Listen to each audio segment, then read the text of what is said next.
Salut à tous, ici Michael, j'espère que vous allez bien. On se retrouve aujourd'hui pour une nouvelle vidéo consacrée au logiciel Blender.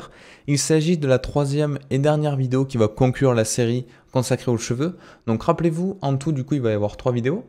La première c'était un rendu relativement réaliste avec une simulation de particules. La seconde c'était avec des courbes pour obtenir un effet un petit peu cartoon, figurine pop que vous pouvez par exemple imprimer en 3D.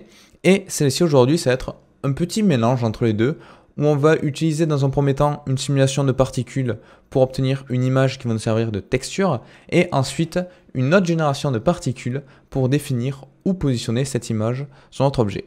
Alors petit aparté, parce que j'ai eu quelques retours par message privé bien évidemment sur des réseaux sociaux de personnes qui disaient que les résultats obtenus étaient pas top et tout pour une vidéo.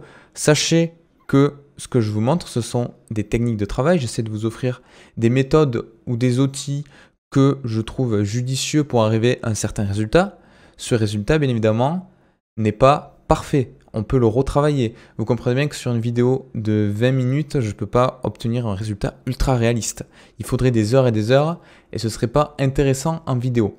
Par exemple là, quand je vais vous montrer les cheveux, je ne vais pas m'embêter à retravailler tout le tour du visage par exemple. Une fois que je l'ai fait à un endroit, je pense que vous êtes relativement autonome pour réitérer l'action ailleurs. Donc je vous offre vraiment des méthodes de travail et le résultat, on va dire, de la vidéo n'est pas un résultat optimal. Voilà, on peut le retravailler, il n'est pas parfait. Voilà, la parenthèse est fermée. Alors comment réaliser ces cheveux-là qui ne sont pas ultra réalistes, mais qui permettent d'obtenir quand même un effet assez sympa avec très peu de ressources. Je peux bouger en temps réel, vous voyez que ça fonctionne très bien. Pour expliquer rapidement le workflow, on va utiliser dans un premier temps une génération de particules, comme on avait vu lors de la vidéo numéro 1, donc je vais rappeler les bases, pour obtenir une sorte d'image, de texture. Et cette texture, vous l'avez en haut à droite, je la mettrai dans la description pour ceux qui veulent sauter la première étape. Comme ça, vous passez directement ici. Et ça va nous permettre ensuite de créer avec un générateur de particules sur mon crâne des sortes de plans de la sorte définis par des courbes et que l'on va pouvoir positionner sur mon visage pour obtenir le rendu que vous avez sous les yeux. L'avantage, c'est que c'est extrêmement peu gourmand en termes de ressources et je peux par exemple changer en temps réel également la couleur de mes cheveux. Je peux faire pas mal de choses de manière assez fluide, donc je vais vous montrer tout ça. Alors je vais aller dans un nouveau fichier Blender. Pour le moment j'ai uniquement mon visage vierge sans aucune particule dessus, donc ça va nous permettre de revoir un petit peu tout le workflow. Dans un premier temps je vais générer mes particules cheveux. Alors comment faire? Je vais rajouter un plan avec Shift A, Mesh Plane, je vais le décaler sur le côté avec G. Je vais passer en vue dessus avec la touche 7 et je vais réduire un petit peu sa taille comme ceci. Donc c'est à partir de ce plan-là que je vais générer des particules que je vais exporter en tant que texture et qu'on va pouvoir appliquer à mon objet. Donc je peux passer en vue de face avec 1, je vais augmenter un petit peu sa hauteur avec G et Z. Et là, je vais pouvoir commencer à faire ma génération de particules. Alors je vais passer assez rapidement parce que j'ai déjà fait pas mal de vidéos dessus, mais je vais quand même expliquer les points clés. Comme ça, même les personnes qui ne sont pas forcément familiers avec la génération de particules, normalement vous pouvez suivre sans souci la vidéo. Alors comment rajouter un système de particules à ce plan? Je vais aller en bas à droite dans le Particle Properties, je vais cliquer dessus, et là j'appuie sur plus. Il me demande Blender quel type de particules je veux. Est-ce que je veux un émetteur ou est-ce que je veux des particules de type R? Donc moi je veux bien particules de type R, donc je clique dessus. C'est des cheveux. Alors là ils vont vers le haut par défaut, ce qui est normal, parce qu'on a les Z positifs qui vont vers la hauteur. Je vais faire une rotation avec R de 180 degrés pour un confort d'utilisation. Ça c'est vraiment un avis perso, mais je préfère brosser mes cheveux en me disant qu'il y a la gravité qui va vers le bas, plutôt que le faire à l'envers. Mais ça c'est pas dramatique pour la suite. En termes de nombre, par défaut on en a 1000, je le mettrai à 10. Donc c'est très peu, mais vous allez voir pourquoi. Et là, on est bon, je vais pouvoir commencer à coiffer mes cheveux. Donc je vais juste faire un petit CTRL S et je vais l'enregistrer. Ok. Donc maintenant, je vais coiffer mes cheveux. Comment je fais? Je vais en haut à gauche, je change le mode. Je suis en Object Mode, je vais passer en Particle Edit. Et là, je vais pouvoir les coiffer en laissant foncer mon clic et en décalant ma souris. Alors, on a différents soucis par défaut. Le premier, c'est qu'on a un nombre de subdivisions très très faible dans notre édition de particules. Comment changer ceci? On va se rendre en haut à droite dans le panneau Tool. J'insiste, il vous faut bien être en Particle Edit. Si vous êtes en Object Mode ou en Edit Mode, ce ne sera pas les mêmes paramétrages. Je vais cliquer sur Options. Et là, dans le Path Step, qui par défaut est à 2, je vais mettre 6, qui est un nombre assez raisonnable et qui permet d'obtenir quelque chose d'adouci. Et là, du coup, je peux coiffer mes cheveux comme je le souhaite. Voilà, comme ceci, par exemple. Je le fais assez rapidement, mais vous avez compris l'idée. Imaginons que je vais faire chevaucher deux cheveux entre eux. C'est un petit peu difficile de prendre ici la racine, de faire comme ceci. Donc on peut y arriver, mais on galère un petit peu. Donc je vais vous montrer une autre méthode. Vous pouvez aller en haut à gauche dans le Select Box et aller dans le Type Select. Le type, c'est l'extrémité du cheveu. Du coup, je peux sélectionner par exemple ces deux cheveux-là. Et si j'appuie sur G, je peux les décaler facilement et les moduler comme je souhaite.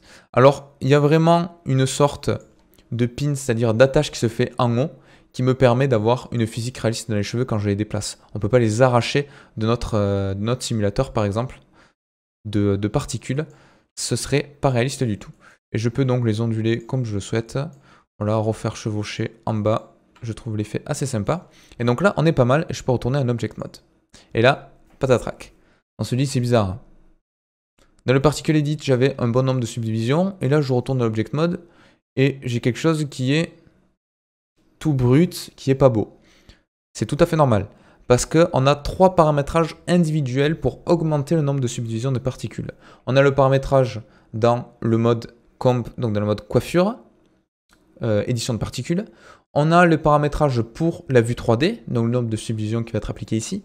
Et on a le nombre de paramétrages pour le rendu. C'est 3 valeurs indépendantes et qui ne sont pas positionnées au même endroit. Donc ça, c'est pas très pratique. La première valeur en édition, on l'a changée. Maintenant, on va changer ces valeurs-là dans le système de particules. Donc comme j'ai dit, il faut changer dans le rendu et dans la vue 3D. Donc je vais dérouler le paramétrage render et viewport display. Et là, on a quelque chose qui s'appelle steps, que je peux mettre à 6 pour le rendu. Donc là, aucune différence. Et que je peux également mettre à 6 pour la viewport display. Et là, vous allez voir que du coup, ça va changer mon affichage. Donc pourquoi j'ai mis que 10 particules en haut? Parce que je vais rajouter des children. Donc je clique sur children, je fais interpolated. Et là, ça me rajoute pas mal de cheveux. Moi, j'avais beaucoup plus. Donc, je veux 200 en termes d'affichage et 300 dans le rendu. Je pourrais mettre 300 en O2, mais pour l'optimisation, je vais rester comme ça. Ensuite, je vais aller sur Kink et je vais rajouter un Kink type qui s'appelle Braid et qui va me permettre de rajouter une sorte de modification sur... Ça va me rajouter en fait des courbures sur mes cheveux. Donc par défaut, ça fait des choses pas très belles où on voit des angles droits. Ça met de l'amplitude, je vais le mettre à 0 tout simplement. Et là, vous voyez qu'on obtient quelque chose qui est assez sympa. Donc en changeant la shape, on peut régler l'influence de ce facteur-là. Donc plus je vais aller vers le bas, plus mes cheveux vont s'épaissir en bas sur le type, donc à l'extrémité. Donc ça, vous le réglez vraiment comme vous le voulez. Donc vous pouvez vraiment obtenir quelque chose qui est très fin ou un petit peu plus écarté. Moi, je vais faire un entre-deux, je vais le mettre ici. Je pense que là, c'est pas mal. Petit CTRL S pour enregistrer. On ne sait jamais, des fois, le système de particules est un petit peu capricieux. Donc là, on est bon. Et je vais pouvoir rajouter du coup un autre système de particules par-dessous pour avoir moins de vide par-ci par-là parce que là, ça ne fait pas assez garni en termes de cheveux. Donc je vais cliquer sur le plus. Une fois de plus, je me mets en particules de type R. Au lieu de 1000, pareil, je vais mettre 10. Et on rajoutera les fils après. Donc là, pareil, je vais aller dans le Particle Edit.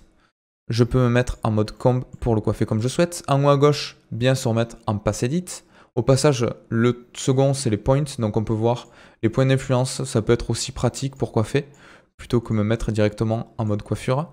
Mais c'est relativement la même chose. Alors là, je vais les coiffer à peu près comme je veux, à une condition près. Donc tout dépend du rendu final que vous voulez. Mais moi, pour ce que je souhaite obtenir comme rendu, ma seule contrainte, c'est d'écarter un petit peu en bas les extrémités. Sinon, on va avoir quelque chose qui est trop rapproché. Et ça va pas me plaire. C'est pas ce que je veux obtenir. Donc je vais les mettre à peu près comme ceci.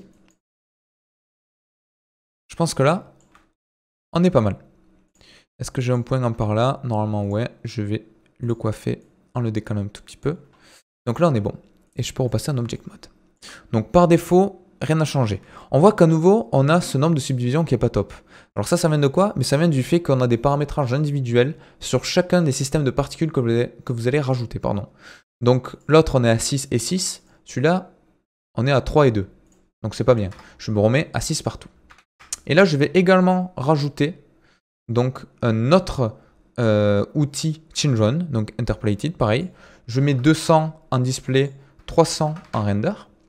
Et dans Kink, cette fois-ci, je vais mettre en radial. Et le radial, ça va me permettre d'avoir un effet assez sympa en jouant sur la shape, par exemple, et sur la frequency, pour obtenir quelque chose comme je le souhaite. Donc avec l'amplitude également.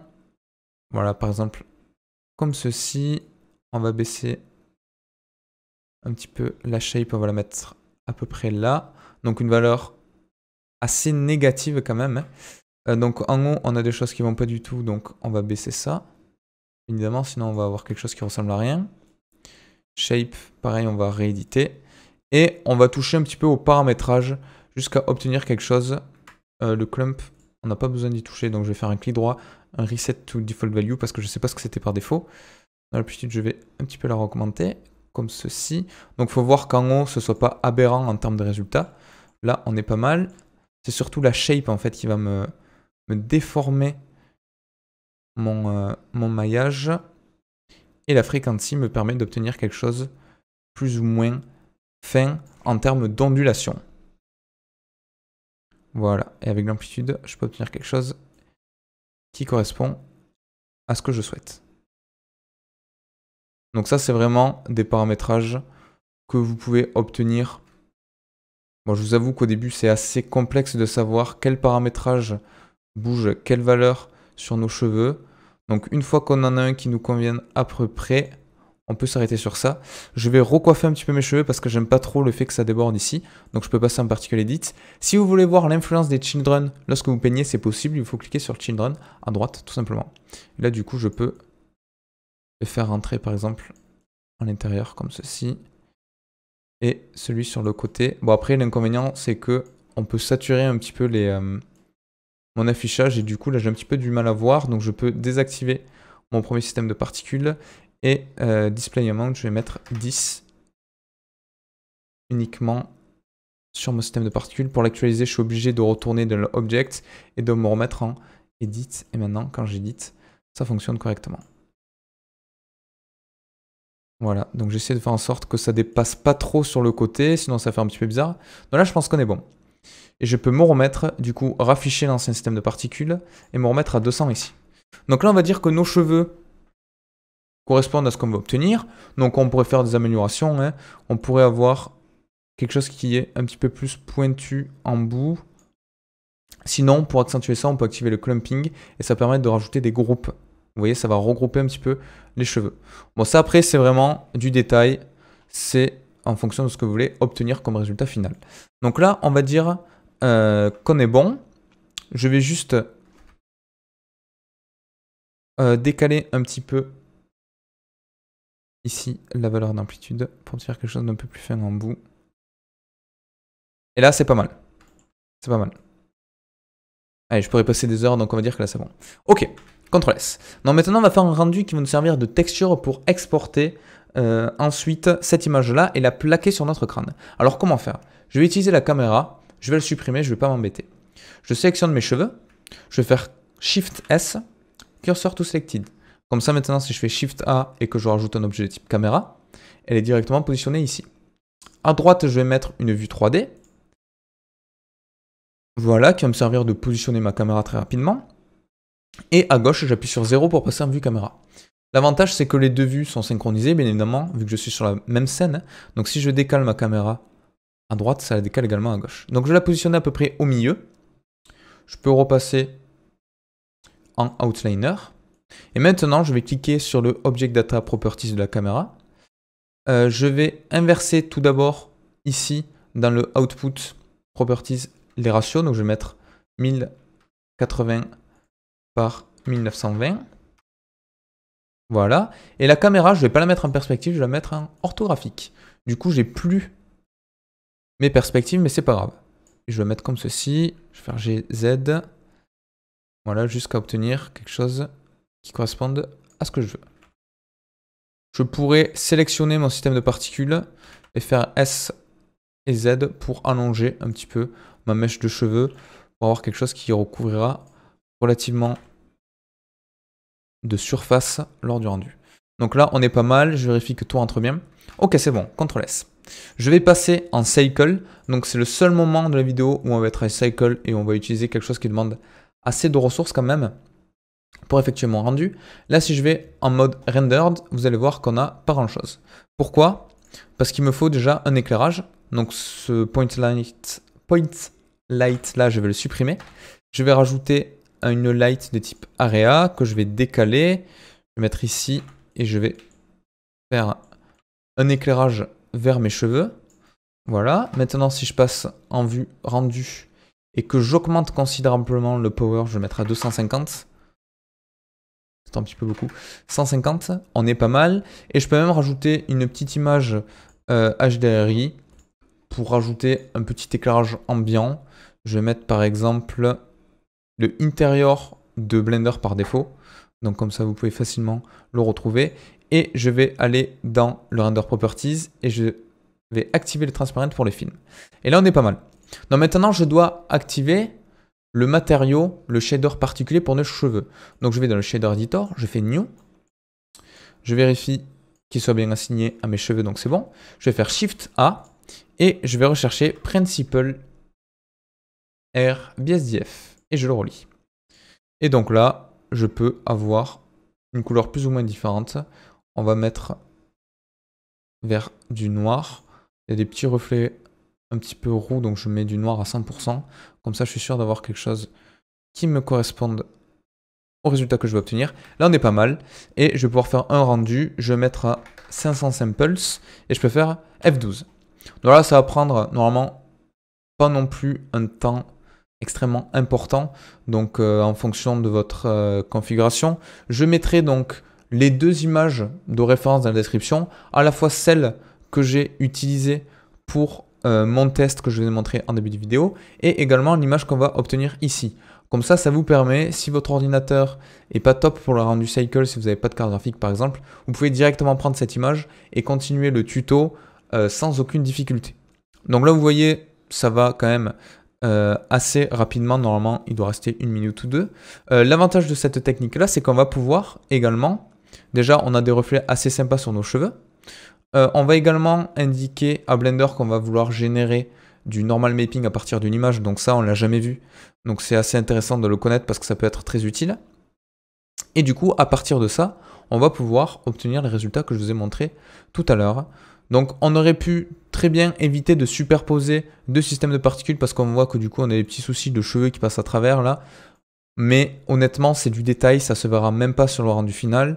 Donc un système de particules serait pu très bien faire l'affaire. On peut également, pour encore plus de réalisme, on peut générer plusieurs images et du coup utiliser plusieurs de ces images sur notre visage et ça va éviter d'avoir une sorte de pattern qui se répète sur les matériaux, sur les textures. Mais bon, ça c'est vraiment du détail. Donc le résultat va être terminé. L'avantage également de cette technique, c'est qu'on peut changer la couleur des cheveux en temps réel. On va utiliser du mix RGB qui va permettre de mélanger ceci qui est par défaut un petit peu grisâtre. C'est fait exprès parce que du coup on a un signal qui est assez intéressant. Et ceci, on va pouvoir le mixer donc à un mix RGB pour pouvoir mettre des cheveux roux, des cheveux blonds, verts, bleus, vraiment la couleur que vous souhaitez. Ça demande vraiment zéro ressources, donc c'est ça l'avantage. Enfin, du moins très peu de ressources. Si vous pouvez faire tourner Eevee avec peu de difficulté, ça va très bien fonctionner. Donc c'est ça, je trouve, l'avantage de cette technique-là que je vais vous montrer.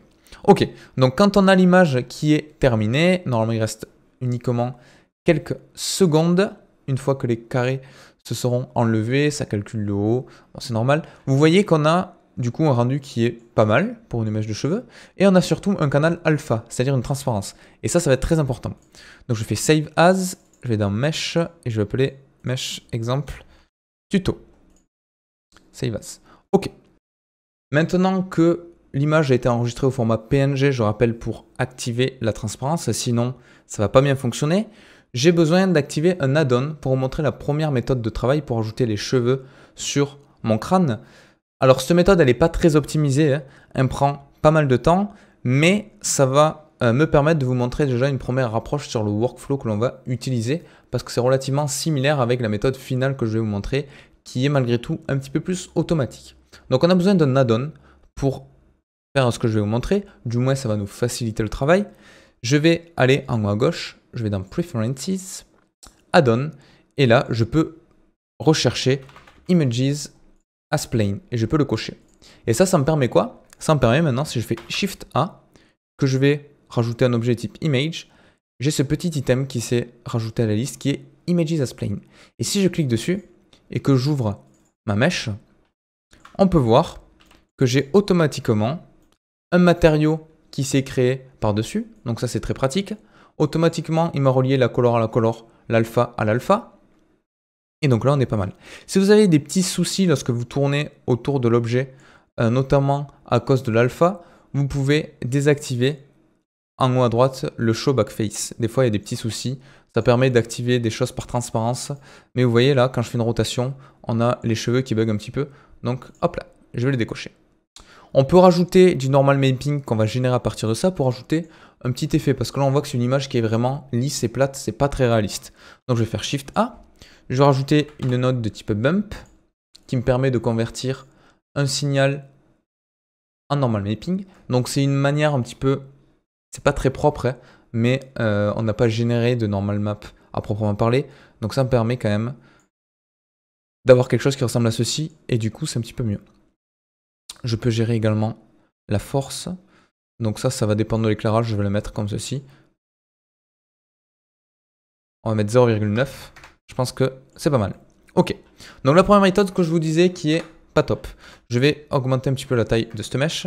Je vais faire Shift S, Cursor to Selected, et je vais rajouter une courbe de type Pass. Je vais faire une rotation de 90 degrés. La première méthode est la suivante. Je vais indiquer à Blender d'éditer cet objet-là, donc cette image, en fonction de cette courbe. Donc je vais sélectionner mon image. Je vais aller dans le Modifier Properties. Je vais cliquer sur Subdivision Surfaces. Je vais mettre à 3 en Local Viewport. Tab pour passer en mode Edit. Et je vais rajouter des coupures sur le côté pour éviter des déformations. Donc sur les 4 côtés de mon objet. Et maintenant, je vais rajouter un autre modifier curve. Donc là, je vais un peu vite parce que c'est un exemple, mais on ne va pas l'utiliser par la suite. Et je vais sélectionner ma courbe d'en bas. Et je peux décaler mes cheveux de la sorte. Et de ce fait, si je sélectionne ma courbe et que je sélectionne par exemple ce point-là, quand je le déplace, vous pouvez voir que mes cheveux vont également suivre. Avec Alt S, du coup, je peux changer l'influence de ma courbe et donc de l'image. Et là, du coup, la technique, vous la comprenez, hein. Si je prends mon carré, mon rectangle, que je le décale, que je le mets par exemple ici, imaginons que je vais faire une première mèche qui parte comme ça. Voilà, je peux le mettre comme ceci. Je vais faire en sorte de faire plaquer mon image sur mon objet. Donc je vais tout sélectionner, je vais faire CTRL-T déjà pour faire une rotation comme ceci. Je vais décaler cette partie-là de la courbe. Voilà, celle-là aussi. Bon, enfin, vous comprenez l'idée. Vous comprenez surtout que le temps de travail va être sacrément important. Parce que là, après, il faut que je le reduplique, par exemple, en haut. Que je le mette comme ceci. Que je fasse une petite rotation, voilà, en Y. Que je me réoccupe de tout replaquer. Donc, c'est pas fou, hein. Y a certaines personnes sur Internet qui vont vous expliquer cette méthode-là. Vous pouvez la faire. Elle fonctionne, mais elle est très longue. Moi, je vais vous en montrer une autre, qui est plus pratique. Donc, je vais sélectionner mon visage. Je vais rajouter un système de particules de type R, et je vais mettre à 0 en termes de number. Là, vous vous dites, peut-être c'est bizarre, on met 0 particules. Tout à fait normal, parce qu'on va nous-mêmes choisir où les particules vont apparaître. Et je ne vous parle pas de weight painting, où on peut définir la zone de particules. Là, on va vraiment les rajouter à la même. Donc, je vais passer en Particle Edit. J'appuie sur 7 pour passer en vue dessus. Et je vais cliquer là-dessus sur le Add, qui me permet de rajouter à la main des particules, en laissant foncer mon clic. Par défaut, vous avez un nombre, je crois, qui est égal à 5, donc quand vous allez cliquer, ça va rajouter plusieurs. Mettez-vous uniquement à 1. Et là, quand vous cliquez, ça va rajouter une particule à chaque clic. Donc je vais faire différentes choses. Je vais rajouter d'abord une ligne au milieu, donc 2, une à gauche, une à droite. Pareil, un petit peu plus sur les extrémités. Et ensuite, on va s'occuper de derrière. Alors, je vais mettre à peu près une dizaine là. Donc, je vais compter 1, 2, 3, 4, 5, 6. Bon, je les ai fait trop proches. 3, 4, 5, 6, 7, 8, 9, 10 à peu près. Là, je fais pareil. Voilà, bon, même si c'est pas le même nombre exact, je vais relativement vite pour vous montrer la méthode une fois de plus. Le but, c'est que vous compreniez. Et là, je vais mettre sur le côté un petit peu moins, donc à peu près la moitié, 5 ou 6, ça ira très bien. Et vous allez comprendre très vite où je veux en venir. Et j'en mets quelques-unes derrière. Voilà, comme ceci. Je peux même en rajouter une là. Ok. Maintenant, je vais rapidement les coiffer. Donc, il va y avoir une petite particularité, vous allez comprendre. Donc, celle du côté, je vais bien les plaquer contre mon crâne, contre mon visage. Voilà, comme ceci. Donc, je les coiffe. Je les fais bien plaquer. C'est très important. Et derrière, je vais également les faire plaquer à mon crâne. Donc, pour éviter de faire plusieurs répétitions, j'aurais pu la mettre à la force à 1. Et du coup, ça aurait été beaucoup plus brut. Repasser, je vais mettre 0,75, comme ça on ne sera pas embêté. Ok, maintenant je vais faire quelque chose qui est assez particulier. Je vais aller en sélection type pour avoir les bouts de mes particules et je vais les faire croiser en fait. Donc je sélectionne mes racines de droite, j'appuie sur G, je les mets à gauche. Je sélectionne celle de gauche, j'appuie sur G, je les mets à droite. Pourquoi ? Parce que ça va permettre ici de croiser la génération, alors que si je faisais partir celle de gauche à gauche et celle de droite à droite, j'aurais eu un vide ici, j'aurais eu un sillon sans cheveux. Donc ça n'aurait pas été génial pour le rendu qu'on veut obtenir. Et ensuite, je peux les recoiffer, comme on a fait tout à l'heure. Seule particularité, essayez de faire en sorte que mes nouvelles particules, là, qui sont par-dessus, en termes de, par rapport aux autres en termes de génération, ne recouvrent pas celles d'en bas, ne passent pas en dessus-dessous. Sinon, on va avoir quelques soucis par la suite.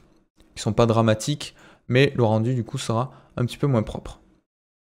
Au pire, je rectifierai tout ça manuellement, même si le rendu n'est pas extrêmement convaincant. C'est pas très grave, c'est pour vous expliquer comment ça fonctionne. Donc là, par exemple, je vais mettre en vue sélection et je vais faire en sorte... Normalement, c'est bon, je vais juste un petit peu les décaler comme ceci. On va voir ce que ça donne avec un. Si je fais hop là. Voilà, je vais les redécaler comme ceci et je vais les recoiffer un petit peu vers le bas. Ok. Donc là, on va dire que c'est bon. Je peux faire CTRL S. On a toujours ce fameux souci. Bon, cette mèche là m'embête un petit peu. Je pense que soit je la décalerai, soit je la virerai. Parce qu'à mon avis, ça va pas faire top en termes de résultats. Je vais essayer de la coiffer un petit peu vers l'arrière. Je n'avais pas vu, pardon. Je l'édite. Voilà. Allez, on va dire que c'est bon. On va voir ce que ça donne juste après. Donc on voit qu'à nouveau, je retombe sur un nombre de subdivision qui est pas très bon. Il est à nouveau réduit. Donc c'est tout à fait normal. On se rappelle, je vais dans le viewport display et je me mets à 6. Maintenant, je vais convertir ces particules en courbes. Alors comment je fais ? Je vais ici dans le modifier properties parce que mes particules c'est un modifier. Je fais convert. Et là, j'ai bien, si je sélectionne, dans un premier temps, une conversion en maillage. Maintenant, je veux que ce soit une courbe. Donc je fais Object, Convert to, Curve. Et maintenant, si je passe tabulation, par exemple, je m'aperçois que j'ai bien des courbes. Maintenant, je vais aller dans Courbe et je vais utiliser cette extrude là. Donc l'extrude qui permet de faire ceci, de rajouter une épaisseur. Je vais mettre par exemple 0,5. Et là, vous comprenez où je veux en venir. Donc on a un petit souci d'orientation, donc je sélectionne tout. Je vais faire CTRL-T et je vais faire une rotation de 90 degrés par exemple, qui permet de résoudre pas mal de problèmes.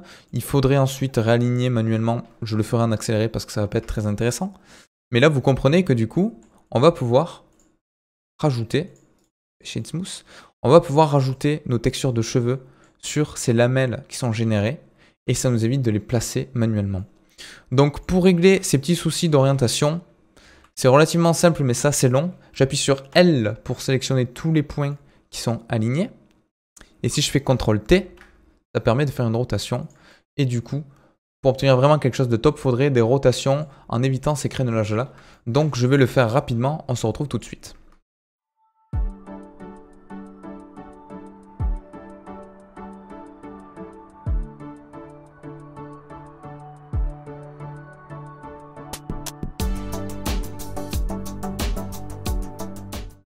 Ok, donc là, on va dire que l'orientation est bonne. Je l'ai fait principalement du côté droit. On devrait le faire tout autour de mon objet pour obtenir quelque chose qui est propre, notamment ici où il en manque, donc je devrais rajouter des cheveux, mais je vous montre la méthode. Donc maintenant, une fois que j'ai ceci, je vais le convertir en mesh. Donc je fais clic droit, convert to mesh. Donc maintenant, si j'appuie sur Tab, c'est un maillage. Et là, du coup, on peut remodifier un petit peu à la main. Mais d'abord, je vais vous montrer comment appliquer la texture. Je vais aller dans Material Properties. Je fais un nouveau matériau. J'ai même pas besoin. Je vais prendre en fait le matériau qui m'avait généré tout à l'heure, qui est normalement Mesh Exemple. Voilà, ça doit être celui-ci. Alors par défaut, ça fait n'importe quoi parce que les UV sont pas bons, mais vous allez voir qu'on peut facilement le corriger. Donc je vais dans le UV Editor, tabulation, je sélectionne tout. Et là, je vais faire une rotation de 90 degrés parce qu'ils sont pas bien alignés. Et je vais le recentrer sur mes cheveux. Comme ceci. Et donc là, on voit qu'on a quelque chose qui est un petit peu mieux. Alors, j'ai pas l'alpha là qui se présente. Alors ça, c'est un petit peu gênant. Donc si je vais dans le Shader Properties, au lieu d'Alpha Blend, je me mets en Alpha Hashed. Et normalement, ça résout le problème.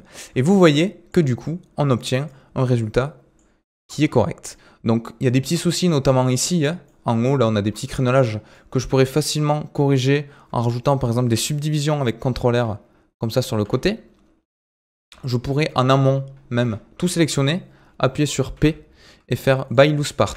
Et du coup maintenant j'ai des objets indépendants pour chaque lamelle de cheveux. Donc si je sélectionne par exemple celle-ci, je peux faire CTRL R, rajouter des subdivisions. Avec Alt et Select sur le côté et en activant le Proportional Editing, je peux faire G, Z et par exemple donner un effet un petit peu plus courbé. Sélectionner cette partie-là, devant, par exemple ici, la augmenter un petit peu pour éviter qu'on voie le crâne. Et donc voilà. Si vous avez des endroits un peu vides, vous pouvez, rien ne vous empêche de rajouter le même matériau en bas sur le crâne pour combler ces vides-là. Vous pouvez également à la main remodifier les mèches pour rajouter une sorte, briser ce côté linéaire parce que là on voit qu'il y a un pattern qui se répète. Donc par exemple vous allez au bout de cet objet-là, vous changez la taille et ça permet d'avoir quelque chose qui est un petit peu différent. Si vous voulez contourner l'oreille, vous pouvez par exemple le sculpter comme ceci. Donc voilà, c'est assez souple. Et dernière chose que je vous montre, et après je m'arrête ici parce que ça va durer assez longtemps quand même comme vidéo. Je peux rajouter du mix RGB que je peux mettre ici. Et ça me permet, en changeant la couleur, de définir la couleur de mes cheveux. Tout ça en temps réel. Donc voilà, j'espère que cette vidéo vous aura plu. Je suis un petit peu passé rapidement là sur l'effet de transparence, donc je vous le réexplique très rapidement. Par défaut, on est en Alpha Blend qui ne fonctionne pas correctement ou on était en Alpha Clip peut-être, pardon. Je sais pas. Donc c'est différentes notions d'alpha. Vous voyez que le clip, par exemple, c'est un seuil où là, ça va faire quelque chose de très brut. Si je me mets en blend, il va essayer de mélanger. Et si je me mets en hashed, pareil, il fait un effet un petit peu plus sympa. Mais des fois, pour que la transparence fonctionne, il faut activer le backface culling ici, qui bug un petit peu. Des fois, quand vous l'activez, que le réactivez, il se met pas bien.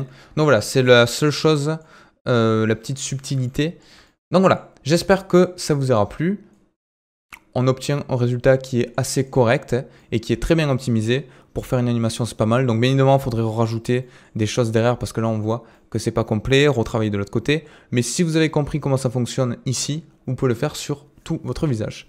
N'hésitez pas à me dire si ça vous a plu. C'est une technique que j'ai vue nulle part ailleurs, donc je pense que ça manque de documentation là-dessus.